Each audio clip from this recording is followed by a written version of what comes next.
Nasagasaan ako dahil sa inyo, Nay. Nagkasakit ako. Kamuntik na akong mamatay, pero kung ano-ano pa rin inaasikaso nyo. Anak, patawarin mo na ako. Di mo alam ang pinagdaanan ni Nanay nung nasa ospital ka. Hindi niya nga alam kung saan siya kukuha ng dugo para sa'yo eh. Dapat nga siya magbigay ng dugo sa akin dahil nanay ko siya. Hindi nga kayo magkadugo. Ba't di kami magkadugo? Di ko alam. Baka magkadugo din kayo ni tatay. Bakit naman kasi inunti-unti mo pa ako? Hindi mo pa tinodo? Pinagtatrabahuan ko yan. At hindi birong halaga yan hinihingi mo sa akin, ha? Hindi din naman biro yung sikretong hawak mo.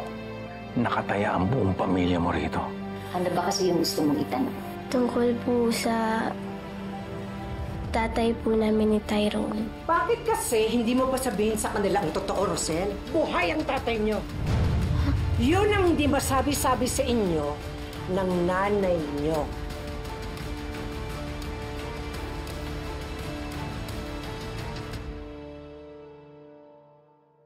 Nay, totoo po ba yun, Nay?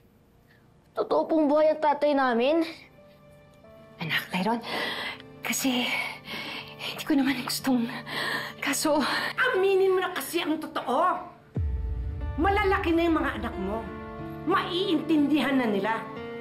Tsaka, ano bang pinag-aalala mo, ha? Pwede ho ba?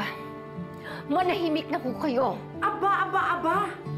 Ako na ngang tumutulong sa'yo para masabi mo sa mga anak mong totoo. Ako pa ngayon ang masama?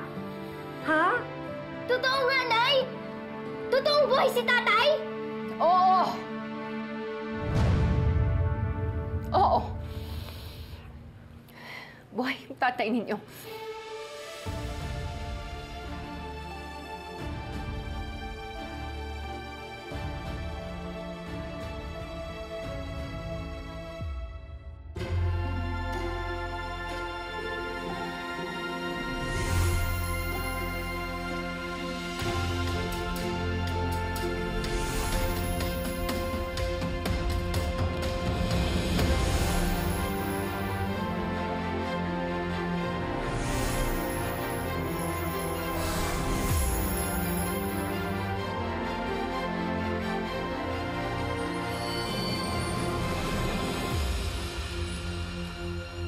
Alam mo, hanggang ngayon, nakukonsensya pa rin ako sa ginawa ko kay Rosel.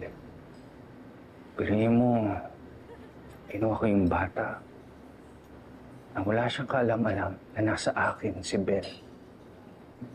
Tapos ngayon, sinabi ni Goma na patay na yung bata.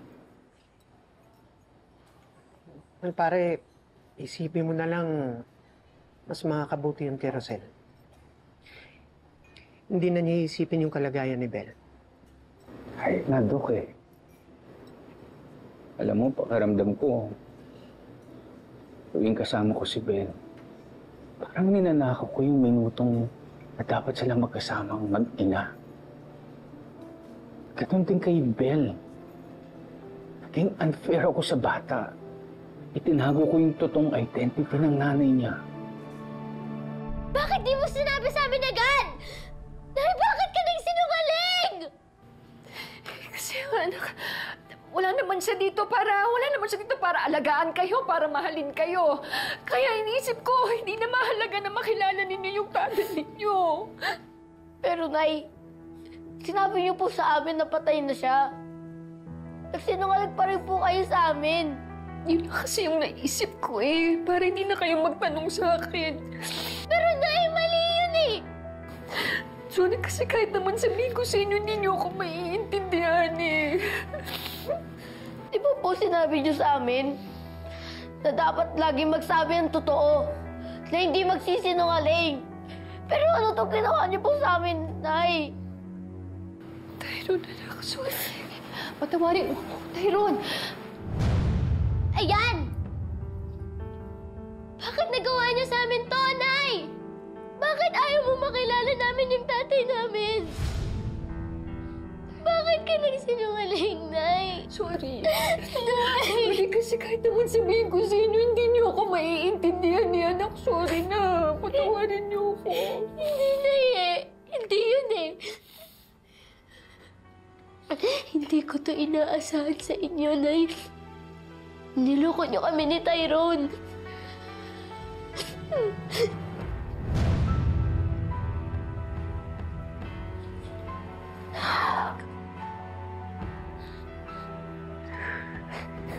Pare, wala ka na magagawa.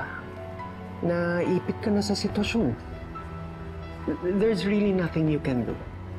At kapag nabunyag yung sikreto mo, hindi lang pamilya mo madadamay. Pati ang buhay mo. Dahil pwede kang idemanda ni Rosel sa ginawa mo. Anong kaso? Kidnapping ang ginawa mo. Paano magiging kidnapping? Totoong ako yung ama ng bata, Kinuha mo yung bata sa kanyang ina na walang kamalay-malay. Pinaniwala niyo sa kasinungalingan. Pare, kidnapping yun. And let me just tell you, walang bail ang kidnapping. Kapag napatunayang guilty ka, pwede kang makulong. Pati ako pwede madamay. Ngayon, nagdadrama ka dyan. Kasalanan mo naman kasi. Eh bakit ba ang chismosa nyo? Ha? Madam Jacinta? Bakit ba hindi nyo nalang hinayaan si Rosel na siya ang magsabi ng katotohanan sa mga anak niya? Kailangan pangunahan nyo? Eh, hindi niya nga masabi. Kasi, duwag. Hindi ho ako duwag. Ayoko nang guluhin yung buhay ng mga anak ko. Eh, paano magugulo? Sasabihin mo lang naman sa kanila na buhay ang tatay nila. May ibang pamilya ko yung tatay nila. Anong gusto mong sabihin ko sa mga anak ko? Nabuntis lang ako ng isang lalaki may asawa? Ayun. At lumabas din ang totoo na naglandi ka nga. Madam Jacinta, tama na! Tumigil ka na! Hoy, pinipigilan mo ko? Sa sarili kong property, ha? Dahil masyadong matabilang bunganga nyo! Wala na kayong ibang pwedeng gawin? Kundi ganyan? At inuutusan mo nga ako. Excuse me, ako ang owner. Owner dito! Gagawin ko kung ano ang gusto kong gawin!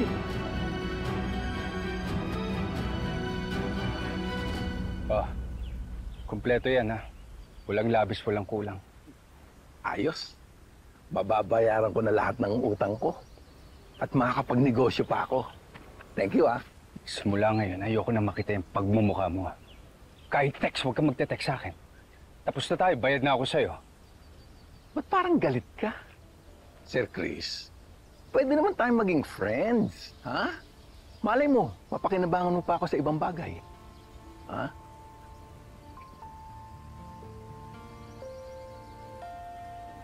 Si Rosel, nagkikita pa kayo?